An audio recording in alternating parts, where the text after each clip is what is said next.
Over the course of many number of episodes, the next 6 months to 1 year, you're going to join me in building this whole structure together. We'll talk about how to deal with contractors. We'll talk about procuring material, hiring, management, managing guys, bookings, everything. We are going to do it together over the next X number of episodes.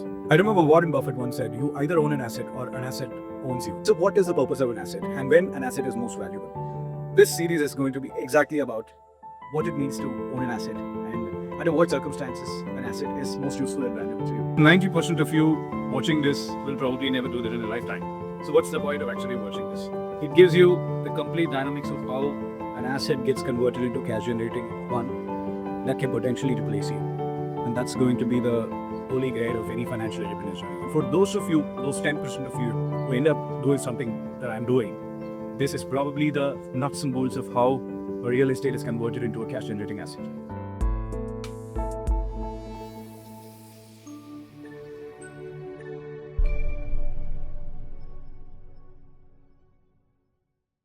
Hi guys, welcome to another episode of Bottomline podcast. Yeah, quite unusual, right? I'm meeting you guys, I'm talking to you, not in with a bookshelf or something else behind me, but in the open sky. This is episode number 2 of Farmstay series. And in this series, we're going to discuss about the economics of building a farmstay and also running it.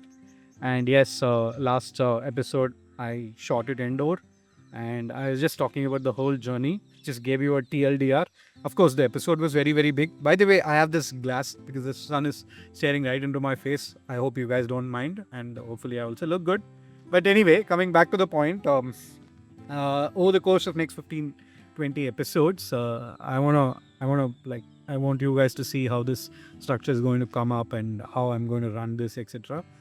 In this episode, I think I read it somewhere. I think it was written by Peter Thiel, if my memory serves right. So in one of his books, he's written that the hardest part of getting started is getting started, and this can't be far from truth. Being a guy who's been associated with startups for almost a decade and a half, I can absolutely vouch for that fact. And with this, I want to go back to 2021 how this journey started. At that time, my thought process about real estate assets, it was already formed, but it was not super sophisticated, etc. Now I know that residential real estate is something that I won't touch, but at that time I was still here and there, and with me being somebody from a quintessential Indian middle class family, real estate was something that was still like a trophy for someone who's just getting started, or who just set his few years in his career. So naturally, I also tempted to. I also fell victim to that. So I've been looking about plots and stuff. So agriculture was something that was fascinating because it was always cool to own a farm instead of a land plot or instead of a home. So I was looking for agricultural lands, and it was a stumble upon on YouTube. I discovered this property, and it was an agricultural family. So through them, I had like a first-hand visibility, clarity into what it is actually be a farmer, and life is so difficult if agricultural income is your primary source of income and perhaps only source of income. So the family was going through a bit of a financial strain. So they had a large plot of agricultural land. They gave a small piece. So I acquired little more than half acre, and the family said that they had like a loan which ran into an NPA. So I came in, I offered them a decent value, and back then it was like close to 20 lakhs. I negotiated 1 lakh down, it became 19 lakhs. So 19 lakhs is how I acquired. I don't know what's the value is going to look like now. I've never really made an attempt to know the value, because what's the point of it is I'm going to put it, right? Only if I'm going to sell it, that is going to make a lot of sense. So the son who was doing the negotiation, the father was like close to almost 75 years old. It was the son who was doing all the negotiation with me. And suddenly one day he called me and said that, look, I'm sorry, we have found liquidity elsewhere, so we are not going to sell. Because for agricultural families, particularly for farmers, land is like as close to their life. It's very difficult to part away from a piece of land. So if there is in some way they can protect the land from giving away, they will do anything and everything under the sun to do that. So it was one such situation. As they always say that you don't get to choose the land chooses you. Then I went back to my life and said that, okay, maybe this is not for me. And you won't believe that 4 months later, the same guy called me and said that, are you still interested in buying this property? I said, are you joking? Yes, one thing led to other. Their liquidity was not possible at that time. They had plans to manage liquidity elsewhere, which they couldn't do. And eventually, I acquired this property. This was 2021, towards the fag end of 2021. And then I just kept it, right? Did nothing until the start of 2025. But in between, a lot of things happened. And this is one of a stark realities of owning a farmland. And I'm owning a very small piece of a farmland, and I can only imagine the plight for somebody who owns like 5x or 6x of the size of what I have, right? The first thing that I had to do was, I'll show you the picture of how it was when I acquired it. It was barren land. It used to be like a banana farm, and then it was taken down, and then it was a barren land that was handed over to me. And first thing I would do is do some fencing. The fencing at that time for a half acre of land costed me around 2 lakhs. Now it will be like 2.5 or maybe 3. So that's a cost. And that has to be done immediately because we have safety and security. And because I didn't have any trees, it did not require anybody to stay on the property or look at the property, do some watering, irrigation system, pick it rather. So, and when I talk about a farmland, one of the other fascination is about having like a lot of lush green trees. You feel like you're walking into a forest, etc. So I wanted to bring that ambition or bring that to life. And it took me 2.5 years to do that, correct? To even put one plant on the soil. Of course, there are personal and professional commitments that kept me away. So 2 years there was no work.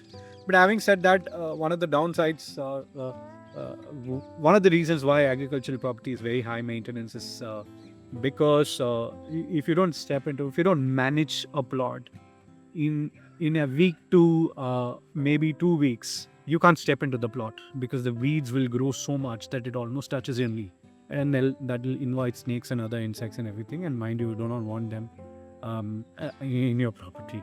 So I had to constantly weed it. I had to find a local tractor guy, and there are special agricultural equipments for that. And once in a month or once in 2 months. And if it's raining, it's even more frequent. And this is a place that usually receives a decent amount of rainfall in the second half of the year. So constantly, it will require me to keep aside maybe 50,000 to 70,000. In the absence of trees. This is when your land is barren, and still you'll have to burn like 50 to 60,000 on an annual basis.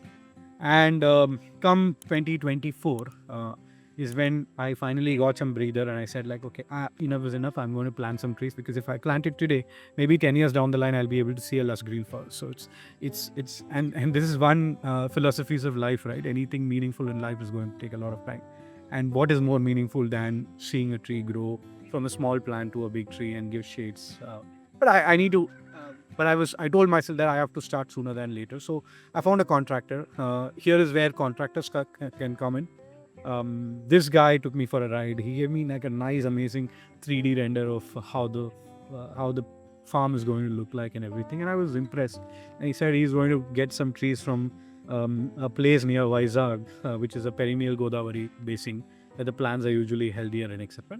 Okay, I got convinced. I paid him advance, and for once forever in life, I learned that I'm never going to pay advance to any guy. I mean, if you do not have the money to just buy raw materials, in this case plants and saplings, then what kind of business are you running? So I'm never going to pay advance ever. And this guy taught me that. And he did a half decent job, and then halfway through he ran. So I had to get some of my. This is the first time, again, perhaps not the first of, not the only time. I will have to probably face this multiple times, especially if you're running a farm like this. So this guy ran away, and I had to manage some of my contacts and get the trees planted, the manures taken care of. And as soon as the trees are planted, then you need somebody in the property, because your irrigation, watering of plants is a daily affair, right? So then I had to put somebody on the job.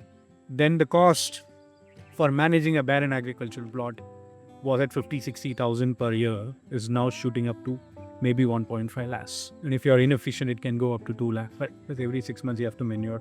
And I have 15 mango trees in this farm. So managing a mango tree, particularly in the first 2 years, any tree in the first 2 years is going to be very, very critical to manage, and very high maintenance. And so 2024, the fag end of 2024, the second half of 2024 is when I planted the trees, and now I'll pan the camera so that you can see what are the trees that we have. The perimeter is full of mahogany trees, and then I have root orchard. Yes, the camera can get back at me. And so, yeah, we'll go through the farm in subsequent episodes. But yes, first time I got cheated by a vendor, and I know that I have to prepare myself for more such things. It's just that I have to keep that within.